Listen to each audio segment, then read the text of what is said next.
नमस्कार।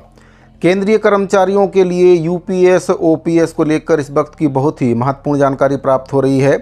लोकसभा में पुरानी पेंशन योजना लागू करने और यूपीएस से संबंधित कई प्रश्न लगाए गए हैं, जिसका जवाब वित्त मंत्रालय के द्वारा दिया गया है। जो यूपीएस स्कीम है, जिसको हाल ही में केंद्र सरकार के द्वारा अपने कर्मचारियों के लिए लागू किया गया है, उसमें क्या कुछ फ़ायदे हैं, इसको लेकर कई प्रश्न संसद में लगाए गए हैं, जिसका जवाब वित्त मंत्रालय के द्वारा दिया गया है। साथ ही ओल्ड पेंशन स्कीम लागू करने को लेकर सरकार की क्या कुछ योजना है, उसके बारे में भी प्रश्न लगाया गया है, उसका जवाब भी वित्त मंत्रालय के द्वारा दिया गया है। तो सभी सवालों के जवाब आपको इस वीडियो के माध्यम से दूंगा।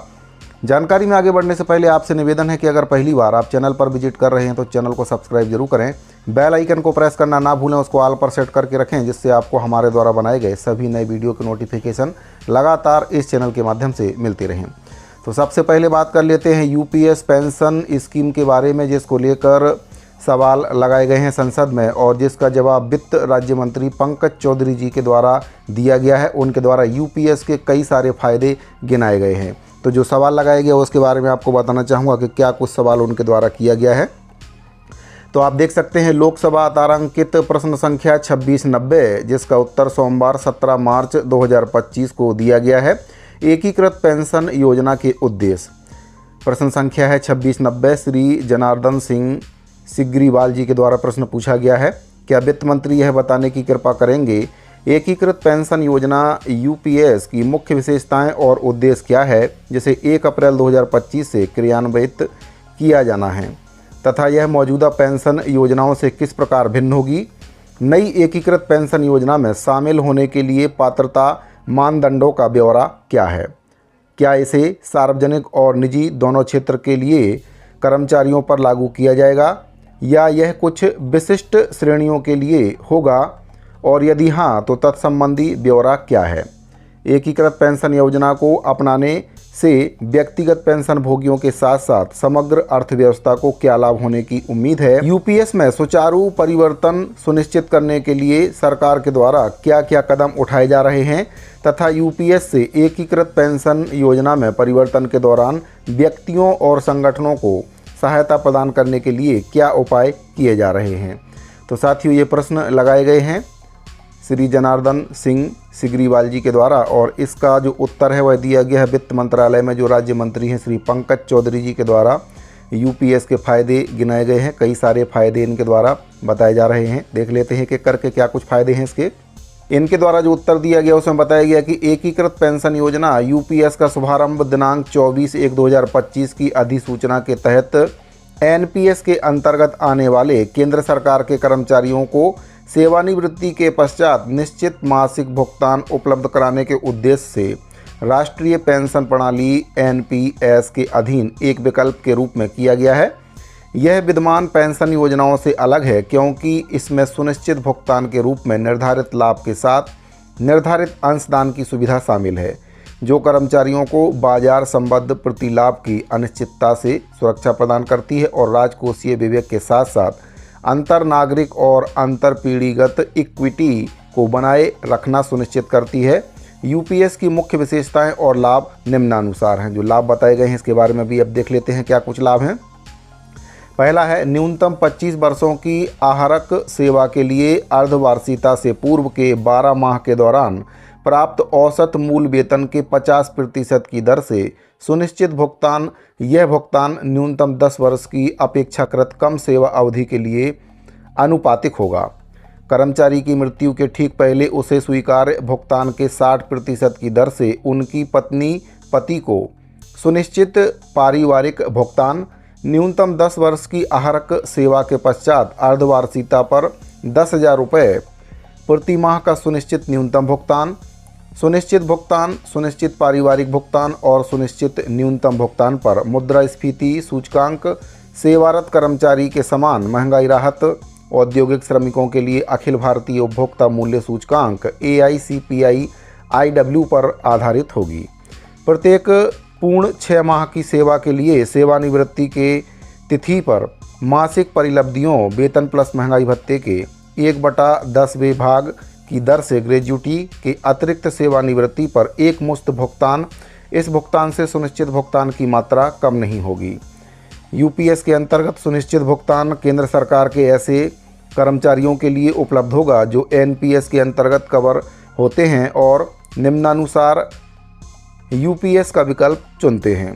किसी कर्मचारी के 10 वर्ष की आहारक सेवा के पश्चात अर्धवार्षिकता प्राप्त करने के मामले में अर्धवार्षिकता की तिथि से सरकार द्वारा किसी कर्मचारी को FR 56 जो केंद्रीय सिविल सेवा वर्गीकरण नियंत्रण और अपील नियम 1956 के अंतर्गत शास्ति नहीं है के उपबंधों के अंतर्गत सेवानिवृत्त किए जाने के मामले में इस प्रकार की सेवानिवृत्ति की तिथि से और 25 वर्ष की न्यूनतम आहारक सेवा के पश्चात स्वैच्छिक सेवानिवृत्ति के मामले में यदि सेवा अवधि अर्धवार्षिकता तक जारी रहती है तो कर्मचारी जिस तिथि से अर्धवार्षिकता प्राप्त करता है, केंद्र सरकार द्वारा दिनांक 24/1/2025 को यूपीएस को अधिसूचित किया गया है। पेंशन निधि विनियामक और विकास प्राधिकरण को यूपीएस के संचालन का दायित्व सौंपा गया है। तो ये कुछ जवाब दिए गए हैं यूपीएस स्कीम को लेकर।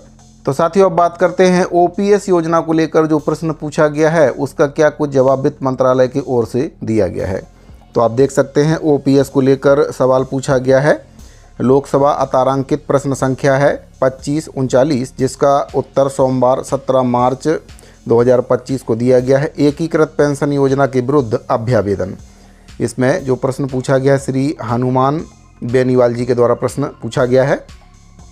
क्या वित्त मंत्री यह बताने की कृपा करेंगे कि क्या सरकार को एकीकृत पेंशन योजना के विरुद्ध अनेक अभ्यावेदन प्राप्त हुए हैं? यदि हाँ तो तत्संबंधी ब्यौरा क्या है तथा सरकार के द्वारा उक्त पेंशन योजना में क्या कमियां देखी गईं जिससे कर्मचारियों में असंतोष उत्पन्न हो रहा है? एकीकृत पेंशन योजना और पुरानी पेंशन योजना के बीच अंतर संबंधी ब्यौरा क्या है? क्या सरकार का कर्मचारियों के हित में पुरानी पेंशन योजना को पुनः लागू करने का विचार है और यदि हाँ तो इसे कब लागू किए जाने की संभावना है और यदि नहीं तो इसके क्या कारण हैं? बहुत ही महत्वपूर्ण प्रश्न पुरानी पेंशन योजना को लेकर श्री हनुमान बेनीवाल जी के द्वारा पूछा गया है। उत्तर दिया गया है वित्त राज्य मंत्रालय में जो मंत्री हैं श्री पंकज चौधरी जी के द्वारा इसका उत्तर दिया गया है। इनके द्वारा बताया गया एकीकृत पेंशन योजना यूपीएस को एनपीएस के अंतर्गत आने वाले केंद्र सरकार के कर्मचारियों के लिए सेवानिवृत्ति के बाद सुनिश्चित मासिक भुगतान उपलब्ध कराने के उद्देश्य से राष्ट्रीय पेंशन प्रणाली एनपीएस के विकल्प के रूप में सरकार के द्वारा दिनांक 24/1/2025 को अधिसूचित किया गया है। यूपीएस की परिकल्पना राष्ट्रीय पेंशन प्रणाली एनपीएस के अंतर्गत आने वाले कर्मचारियों की सेवानिवृत्ति के बाद सुनिश्चित पेंशन की मांग को पूरा करने के लिए की गई है। साथ ही वित्तीय रूप से जिम्मेदार वित्त पोषित और अंशदायी पेंशन योजना सुनिश्चित करने के लिए भी की गई है। अगले प्रश्न का उत्तर दिया गया है पुरानी पेंशन योजना निर्धारित लाभ वाली गैर अंशदायी योजना है जो पूरी तरह से सरकार के द्वारा वित्त पोषित है।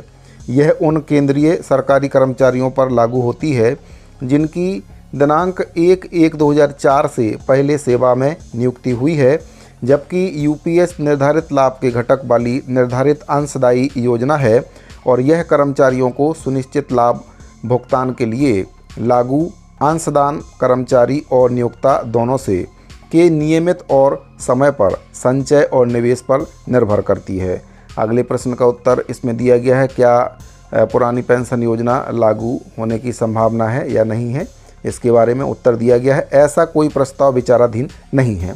तो साथियों, आपने देखा कि पुरानी पेंशन योजना लागू करने को लेकर सरकार के पास कोई भी प्रस्ताव भी नहीं है और सरकार पुरानी पेंशन योजना लागू करने के मूड में नहीं है। तो लोकसभा में पुरानी पेंशन योजना यूपीएस को लेकर ये सभी सवाल पूछे गए थे जिनका जवाब वित्त राज्य मंत्री पंकज चौधरी जी के द्वारा स्पष्ट तौर पर दिया गया है। यूपीएस के लाभ भी उनके द्वारा कई प्रकार के गिनाए गए हैं। बावजूद इसके कर्मचारियों को यूपीएस पेंशन योजना पसंद नहीं आई है। कई प्रकार की कमियां उसमें देखने को मिली हैं जिसका जवाब सरकार के पास शायद नहीं है और पुरानी पेंशन योजना की मांग जो कर्मचारी हैं वे कर रहे हैं, लेकिन सरकार का इस पर कोई भी स्टैंड नहीं है, यानी कि पुरानी पेंशन योजना को लागू करने का विचार सरकार नहीं कर रही है। तो साथियों, उम्मीद करता हूं कि आपको हमारे द्वारा दी गई जानकारी पसंद आई होगी। अगर आपको जानकारी पसंद आई हो तो वीडियो को लाइक और अपने दूसरे साथियों को शेयर करना ना भूलें। अगर आपने अभी तक चैनल को सब्सक्राइब नहीं किया है तो चैनल को सब्सक्राइब जरूर कर लें। बेल आइकन को प्रेस करना ना भूलें, उसको ऑल पर सेट करके रखें, जिससे आपको हमारे द्वारा बनाए गए सभी नए वीडियो के नोटिफिकेशन लगातार मिलते रहें। इस वीडियो फिलहाल इतना ही, अभी के लिए दीजिए इजाज़त। मिलते हैं अगले वीडियो में। धन्यवाद।